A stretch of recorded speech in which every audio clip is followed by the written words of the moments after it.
દાહોદમાં ગરબાડા ચોકડી પાસે સાઇન બોર્ડ ધરાશાયી થતા 3 લોકોના મોતથી ગંભીર દુર્ઘટના બાદ પણ તંત્ર હજી ઘોર નિંદ્રામાં છે।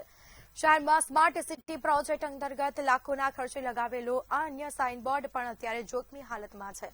મંતવ્ય ન્યૂઝના રિયાલિટી ચેકમાં સામે આવ્યું છે કે આ ભારે ખંભ બોર્ડના ફાઉન્ડેશનમાંથી નટ બોલ ગાયબ છે અને લોખંડમાં કાટ લાગી ગયો છે, જે ગમે ત્યારે મોટી હોનારત સર્જી શકે તેવી પરિસ્થિતિમાં છે। બોર્ડ જે આખો હલી રહ્યો છે, અહીંયા ગાડીઓ ખાલી કરીએ છે તો આવી રીતે આ દુર્ઘટના ઘટે તો કોણ કર્યું હશે ને કોણ જવાબદારી લેશે? કોઈ અધિકારી બી સાંભળવા તૈયાર નથી। આખા નટબોલ હલી ગયા છે અંદરથી લઈને હજુ તલક 3 દિવસ પહેલા અકસ્માતથી 3 જણા મરી ગયા, એની જવાબદારી કે લીધી? કોઈ બી નથી લીધી હજુ તલક, કોઈ સેક્શન બી નથી લીધું ને અહીંયા બી આખા બોર્ડ હલી ગયા છે। આખો દેખાડો, આખા બોર્ડ ઓલો બધું હરી ગયું છે ને આખા બોર્ડ હવા આવે ત્યારે આખા ઝૂલા જો ગલે છે બોર્ડ। દાહોદમાં 2 દિવસ અગાઉ સામાન્ય વાવાઝોડું આવ્યું હતું અને તેના કારણે ગરબાડા ચોકડી નજીક જે દાહોદના સ્માર્ટ સિટીનો જે સાઇન બોર્ડ છે તે જમીનદોસ્ત થવા પામ્યો હતો અને તેમાં 3 જેટલા નિર્દોષ લોકોએ જીવ ગુમાવ્યો હતો। ત્યારે તેને લઈને તંત્ર દ્વારા એવા દાવાઓ કરવામાં આવ્યા હતા કે અમે જે અલગ અલગ ટીમો છે એ ટીમોને તૈનાત કરી દેવામાં આવી છે અને ચકાસણી કરવામાં આવી રહી છે કે દાહોદ શહેરની અંદર અન્ય કેટલાક જે એન્ટ્રી પોઈન્ટો છે, આ દાહોદમાં પ્રવેશતા પોઈન્ટો ઉપર પણ વેલકમ માટેના, સ્વાગત માટેના જે સાઇન બોર્ડ અને એક્ઝિટ બોર્ડ છે એ લગાવવામાં આવેલા છે અને તેના દાવાઓને લઈને અમે તંત્રના દાવાઓને લઈને અમે આજે મંતવ્ય ન્યૂઝની ટીમ રિયાલિટી ચેક માટે આવેલી છે અને તમને બતાવીશું કે જે અહીંયા સાઇન બોર્ડ લગાવવામાં આવેલું છે, આ સાઇન બોર્ડના ફાઉન્ડેશનના સ્ટીલ ઇન્ફ્રાસ્ટ્રક્ચરનું જે મૂળિયું છે એ કયા પ્રકારની હાલતમાં ઉભેલું છે આપ જોઈ શકો છો। આ એક્ઝિટ ગેટ માટેનો પોઈન્ટ છે અને અહીંયા જે ફાઉન્ડેશન છે તેના નટબોલ્ટની આ પરિસ્થિતિ જોઈ શકો છો। કાટ ખાધેલી હાલતની અંદર આ જે હજારો કિલો વજન ધરાવતો સાઇન બોર્ડ છે, આ સાઇન બોર્ડ હજુ પણ આ પ્રકારની પરિસ્થિતિમાં ઉભેલો છે અને અહીંયાથી અવરજવર કરતા લોકોનો જીવ જોખમમાં મુકાય તે હાલની પરિસ્થિતિમાં જણાઈ રહ્યું છે। આપ જોઈ શકો છો જે પ્રમાણે અહીંયા નટબોલ્ટો છે એ કાટ ખાધેલી અને જે સ્ટીલની પ્લેટોની અંદર મોટા મોટા હોલ પડેલા છે અને જો સામાન્ય વાવાઝોડું આવે ત્યારે તે જમીનદોસ્ત થાય તે પરિસ્થિતિની અંદર હાલ આ ઇન્ફ્રાસ્ટ્રક્ચર છે તે ઊભું થયેલું જોવા મળી રહ્યું છે। તંત્ર દ્વારા એવા દાવાઓ કરવામાં આવ્યા હતા કે જે ગરબાડા ચોકડી નજીક સાઇન બોર્ડ પડવાથી જે પ્રકારની ઘટના બનવા પામી છે, 3 નિર્દોષ લોકોના મોત નિપજવા પામ્યા છે અને તેના કારણે જે અલગ અલગ ટીમોનું ગઠન કરવામાં આવ્યું હતું આની ચકાસણી કરવા માટે અને જે પ્રમાણે અહીંયા ચકાસણીને લઈને આપ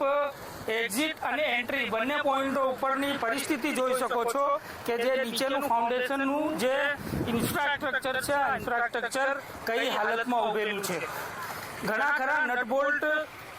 નટ છે પરંતુ બોલ્ટો નથી અને બોલ્ટ છે તો નટો નથી, તે પરિસ્થિતિની અંદર આ ઝોલા ખાઈ રહ્યું છે। ત્યારે આપ જોઈ શકો છો જે પ્રમાણેની પરિસ્થિતિ છે હાલ અહીંયાથી જે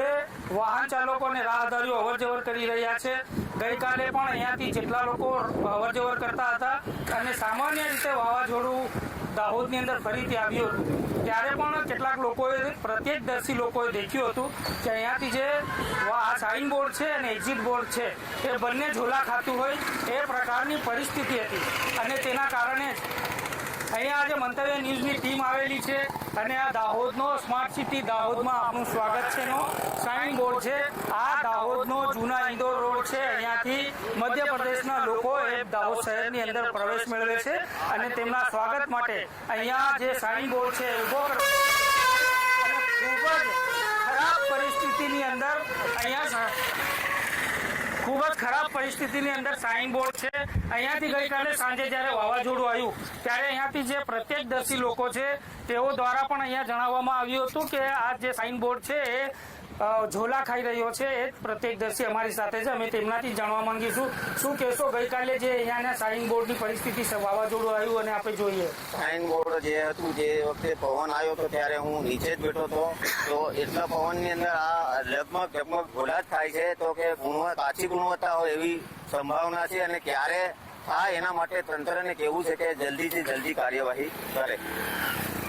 તો આપ જોઈ રહ્યા છો જે લોકોએ અહીંયા જે નજારો જોયો, તંત્રના દાવા છે એ પોકળ સાબિત થઈ રહ્યા છે. અહીંયાથી દિવસ દરમિયાન હજારો લોકો છે એ પ્રવેશ કરે છે અને તેમની સલામતીની તમામ જવાબદારી છે એ તંત્રના સિરે છે. તંત્ર દ્વારા હજુ પણ સમય છે કે આ જે સાઇન અને એક્ઝિટ બોર્ડ લગાવવામાં આવ્યા છે એન્ટ્રી પોઈન્ટો, ત્યાં ચકાસણી કરવામાં આવે અને યોગ્ય રીતે ચકાસણી કરી અને જે ફાઉન્ડેશન ઊભા કરેલા છે તેના નટબોલ્ટ છે તે ખરાબ પરિસ્થિતિની અંદર છે અને ગમે ત્યારે આ જે સાઇન બોર્ડ છે એ પડી જાય અને ફરીથી કોઈ નિર્દોષ માણસ આ ઘટનામાં ભોગ ન બને અને કોઈ પરિવારનો મોભી આ ઘટનાની અંદર ન છીનવાય તેવી લોકો આશા રાખીને બેઠા છે અને તંત્ર દ્વારા આ પ્રકારની કાર્યવાહી કરવી જોઈએ તેવી આશ લગાવવામાં આવી રહી છે.